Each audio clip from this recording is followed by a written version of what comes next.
Yo, peace was good. Welcome to the Hip Hop Album Review. This is part 259. The album that I'll be reviewing tonight is Lil Kim with her debut album titled Hardcore, released in 1996. You guys should know who Lil Kim is, but for those who don't know, who's looking under the rap, Lil Kim, she is an MC from Bedside, Brooklyn. Grew up in the same neighborhood as Big D, Doggy Diamond. Shout out to Doggy Diamonds, man. He's a good dude right there. I chop it up with him from time to time. He's a good dude. Um, yeah, Foxy Brown and all that. Just grew up in Bed-Stuy. Got to start with under. She was under Biggie's tutelage, and she was under. Junior. She was part of Junior Mafia at one point. Junior. I did a review on Junior Mafia's first album, Conspiracy, which I think is a dope album. I know some people don't like that album. People just don't like Junior Mafia in general. I think they're dope. You know what I mean? Yeah, are they the best MCs in the world? Absolutely not. But I think my favorite MC of the group was Larceny. Chico DeVelk was dope too. Recipes of Chico DeVelk. He died I think a couple weeks ago or last month or something like that. Decided to throw that out there. All right. And with that being said, with the Junior Mafia album, Conspiracy, that album had three singles. The singles were "I Need You Tonight," "Players Anthem," and "Get Money." And obviously, Lil Kim was part of the group. She was part of those songs, all three of those singles, and people loved her verse. People just loved, especially the "Get Money" verse on that song. Like, it's just classic material right there. And because of that, people wanted more Lil Kim. Like, she started becoming popular because of those verses, and people just wanted more of her. The people asked, people got the answer, and this is why you got this album right here. All right. So this album has three singles. The singles are "No Time," "Crush on You," and then "Not Tonight." But it's actual the remix is actually a single. Was singles consist of the remix was consisted of the Brat, Left Eye of TLC, Missy Elliott, and Angel Martinez. Recipes of Left Eye, by the way. That's how I throw that out there. Um, but the thing is, I have the original version, so my version does not have the Not Tonight remix, which I'm kind of glad because the remix it wouldn't have fit on this album production wise just because of the beat, that kind of thing. Not really too fond of that song anyways. It's not my favorite song anyways. But needless to say, I'm just kind of glad it's not on the album. But if you do want to get the album, you would have to get the Nothing to Lose soundtrack that came out in '97, and also you have to get the 1997 reissue of this album. So that's how you get that. But like I said, I have the OG pressing right here. So it comes. The original has 15. The '97 reissue has 16 with the Not Tonight remix. So that's how to throw it out there. All right. So those are the singles of the album. Alright, so let me show what the album looks like. You got Little Kim right there, very infamous album cover. Everybody knows that. Very dope, really solid. Alright, so what the CD looks like, a nice pink, that hot pink. You know what I mean? Very dope, very fitting, if you will. And then very beautiful pic, the spread of Lil Kim. Yeah, she was so beautiful at that time, man. This is before the plastic surgery that she had. You know what I mean? Because back in like the early 2000s, she was going out with some dude. I think he was like an entertainment lawyer or something like that. She was part of like a domestic violence case, and he ended up beating her up and things like that to the point that he beat her so bad she had to get a plastic surgery, which is why she looks the way she looks. Which is unfortunate because she was like a really beautiful girl at one point. But yeah, nice pic. All right. This is a really nice picture of her. That is so beautiful. I love that. That's how natural beauty. You know what I mean? Why can't girls look like that no more, man? Like, come on, man. Tighten up. Oh, let me get into the features of the album. Features of the album: Jay-Z, Lil C's, Biggie, Diddy, or Puffy or Puff Daddy. Let's see who else. Biggie, like I mentioned before. Lil C's. Let's see who else. Junior Mafia, Jermaine Dupri. Yeah, that's pretty much it. Now let's get into the producers. Producers on the album: Stretch Armstrong, yes, of Stretch Armstrong, of Stretch and Bobbito, excuse me. Um, Puffy or Sean Combs and Stevie J, yes, Stevie J of Love and Hip Hop, excuse me. Um, Ski Beats, yes, Ski Beats or Ski. Um, yes, Ski. That was part of Rockefeller at one point. It was part of Original Flavor. He did the whole Camp Lo's first album, Uptown Saturday Night, which is a classic album. I gotta do a review on that album one day. Yeah, that's Ski Beats. Then you got a cat named Andreo, Fanatic Herd, Fabian Hamilton, Carlos Brody and Nasheem Merrick, dope producers. Let's see who else. Prestige, Brent Farrell, Toussaint, Minnesota. Minnesota's a dope producer. He was part of the whole Money Boss Players group with Lord Tariq, Eddie Chiba. Yeah, dope shit. Um, Jermaine Dupri and Notorious B.I.G. and Cornbread. Those are the producers of the album, right?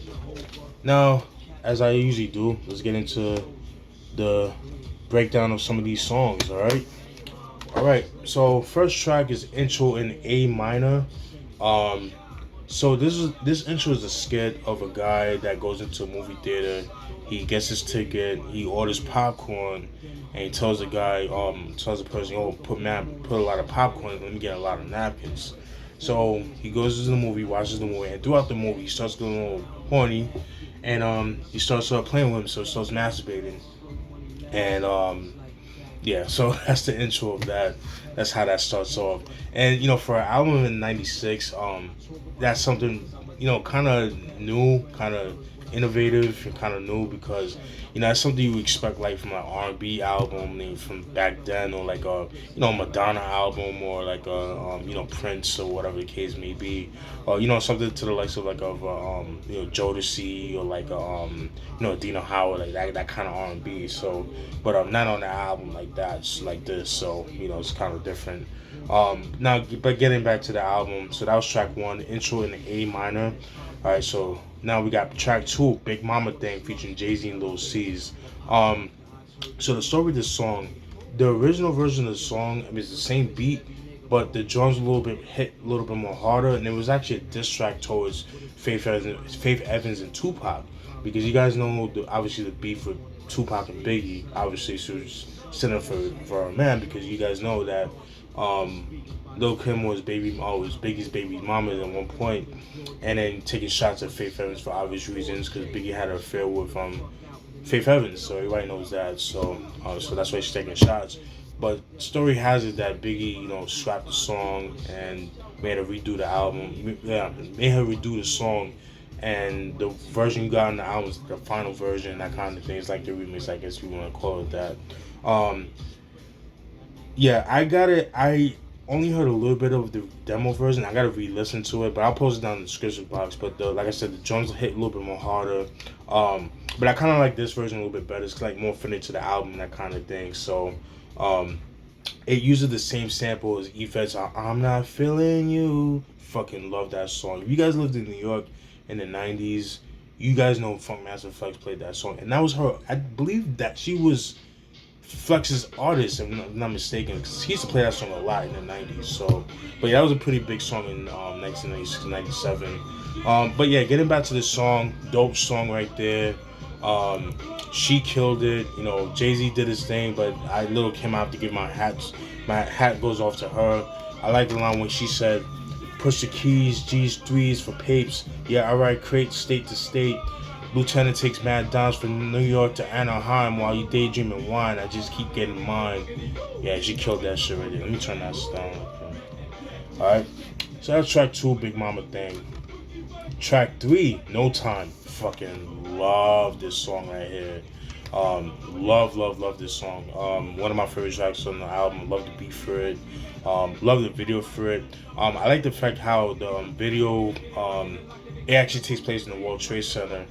And speaking of that, which by the way, tomorrow marks the 22nd anniversary of 9/11. So I want to send my condolences to the friends and family that lost a loved one during that time. So That was a crazy day, but it's just ironic. I'm doing the video the day before, which is kind of crazy, and the video took place in the non New World Trade Center. I didn't know that until like years later. But yeah, getting into No Time, dope song. Love the video for it. Love the shit right there. Um, I like the line by Lil Kim where she says, "Your game ain't sweet. John Paul peeps. You shouldn't compete if you can't. You can't. If you can't wet it, forget it. Don't sweat it. I bet it. Make it come smooth. Let it. If you let it. Woo! She killed that shit. Dope shit." So that was track 3, No Time. Track 4, Spend a Little Dough. Dope track, one of my favorite tracks. That was produced by Ski Beats. Based on how she's rapping, you could tell that Jay-Z wrote for her. I mean, just the way she rapped and things like that, and like the wording, it has Jay-Z's footprints. I mean, hands all over this shit right there. Especially like the beat. Definitely sound like something that would have been on Reasonable Doubt. Like I could definitely see Jay-Z rapping over this, like especially at that time period. But I like the line where she said, "On the run from police, we bust shotties out of Maseratis, bloody bodies in telly lobbies. When in need, I lied for you, I cried for you. You know this down ass bitch would have died for you. I used to sweat you, now forget you. I'd rather dead you and wet you like I never met you." Damn, fire! Killed that shit right there. So that was track 4, Spend a Little Dough. Dope shit right there. Track 5, Take It. It's just a skit of, Biggie, pretty much the Junior Mafia, particularly Biggie and CZ. Biggie, Little C's, and Trife, just talk about, Little Kim and girls and things like that. Talk about, just running train on girls and talk about anal sex and that kind of thing. So, pretty interesting. Alright. Track 6, Crush on You. That was, I believe, the second single of the album. The No Time song was the first single of the album. So Crush on You was the second single of the album. So on this version, it's actually a Lil C solo track. The remix that you see in the video is actually the remix. So Legend have it with this song, right? Because at this time, she was on the Undares recordings, same record label that Cameron, Junior Mafia was under.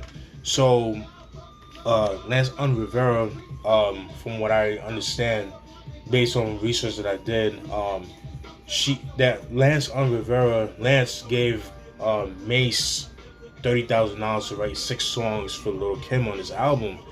And then, so with that being said, Mace and Cameron, they were the whole part of that whole Children of the Corn group at one point. But then he actually was signed. Cameron was actually signed to Undares Entertainment, because the first song, Confessions of the Fall, which I have to do a review on at one day I have to do a review on that. But anyways, he actually wrote the song Crush on You. He wrote the lyrics and things like that.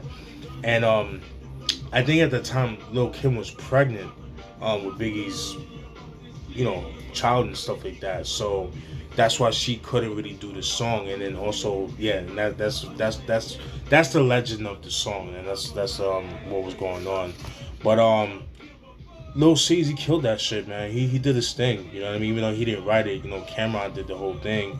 But I like the line when he said, "Cruising my Lexus land with no mileage, while you walk the street until your feet get callous. Take on a natural high like a pilot. It be all good. Toss your clothes like a salad. When it's all over, put your vote in my ballot. It's my Donna, I'm Mel, you're Alice. Spend the night in Lil C's palace. It be all good as long as you don't act childish." Yeah, so he killed that shit. So that was track 6, Crush on You. Dope shit right there. Track 7, Drugs. Another dope track right there. Dope shit right there. Like that. I like the line when she said, "We get caught and get bailed out. Fuck the jailhouse. Hennessy on the rocks is all we got as we sail out." Dope shit right there. So that was track 7, Drugs. Yeah. All right. So track 7, Drugs. Drugs. All right. Track 8, Scheming. So Scheming is a skit where it's between Lil Kim and a homegirl, and then they plan on catching the jokes on Biggie and Junior Mafia, pretty much like fucking them and robbing them, after they fuck them and things like that. So that's a track 8, scheming. So that's just pretty much a skit. Nothing too crazy. It would have been dope to have a song like that, but they didn't do that. So this is unfortunate. Track 9, Queen Bitch. Definitely one of her most famous songs, one of her most standout songs off the album, just overall career, because everybody knows that song, but the beat itself is very legendary. Dope shit right there. In the song, you guys know that she's talking about you know yeah, it's a dope song right there. Queen Bitch. The beat is so fucking dope. Love that shit. um I love the line where she says, "Tell 'em when I used to mess with gentlemen, straight apostles, niggas now strictly niggas that jostle. Kill a nigga for the figure, how you figure? Your cheddar would be better. Beretta inside Beretta. Nobody do it better. I bet you wet like I bet I wet ya like hurricanes and typhoons. Got buffoons eat my pussy while I watch cartoons." Whoo! Killed that shit. Yeah, that shit was dope right there. So that was track 9, Queen Bitch. Track 10, Dreams. So everybody knows Biggie made a song, "Dreams of Fucking an R&B Bitch." Well, okay, I have to dispel this. Biggie was not the first person to do that. Tim Dog and Kool Keith was the first one to do that. They had a song called "Secret Fantasies" off of Tim Dog's Penicillin on Wax album. I believe it was like the last song of the album. I did a review on that album. So I just had to throw that out there because a lot of people think Biggie was the first to do that, but Tim Dog actually did that on Secret Fantasies, Kool Keith as well. So just had to throw that out there real quick. But getting back into the song Dreams, Biggie, like I said, the Dreams of Fucking R&B Bitch. With this song, this was the answer to that, to Dreams of Fucking R&B Nigga. So there was a line where she says, "I'd rather go dull than solo so I could get some heaven and be the fuck up after 7. All for one and one for all. I swear to God, I never fuck with none of y'all. And if you're immature, then I'm out the door. I'm on fire and getting head by the Harlem Boys Choir." Oh my God, that's too funny, man. But yeah, that was track 10, Dreams. All right.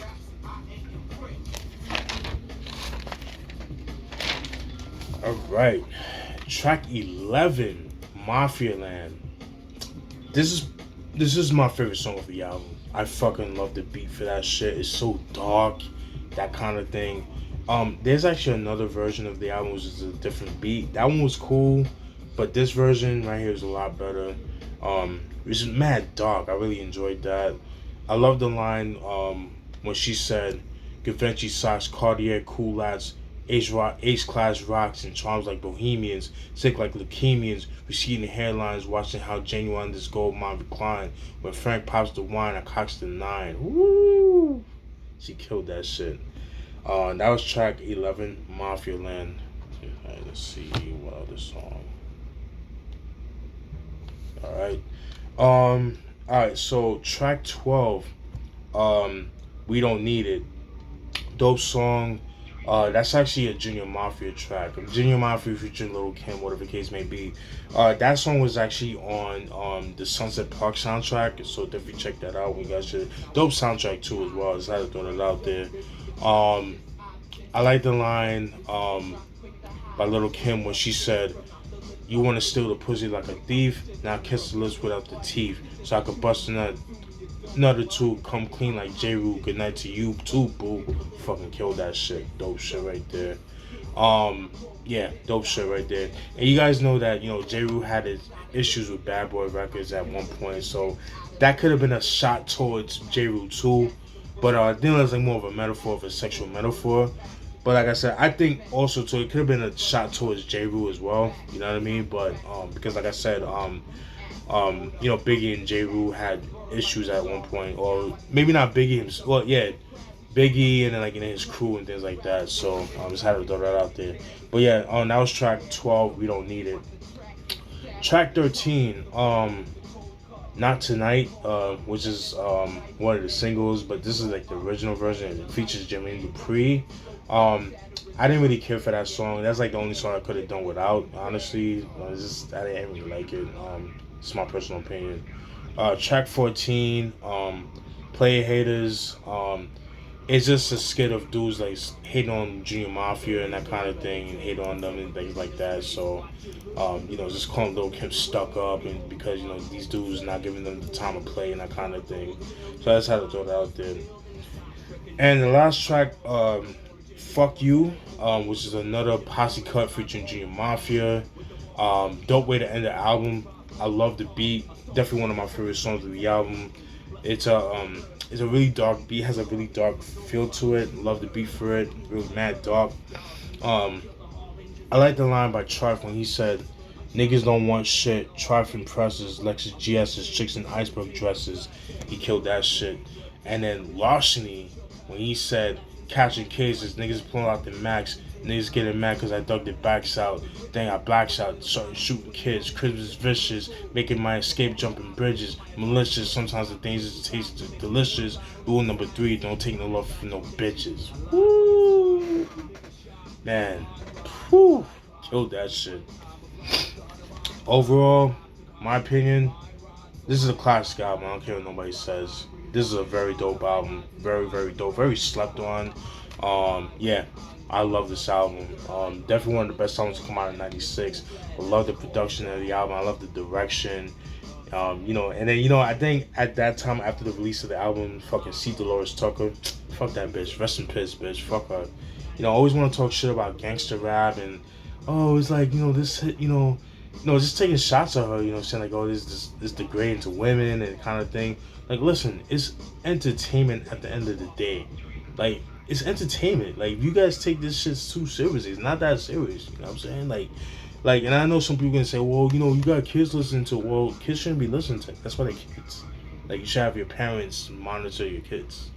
Just saying. But overall, dope album. Like I said, follow my classic. Let me know what you guys think. Let me stay tuned. I believe this album is actually out of print, so if you could find it, definitely pick it up. Highly recommend it. But yeah, Lil Kim Hardcore, released in 1996. Dope shit.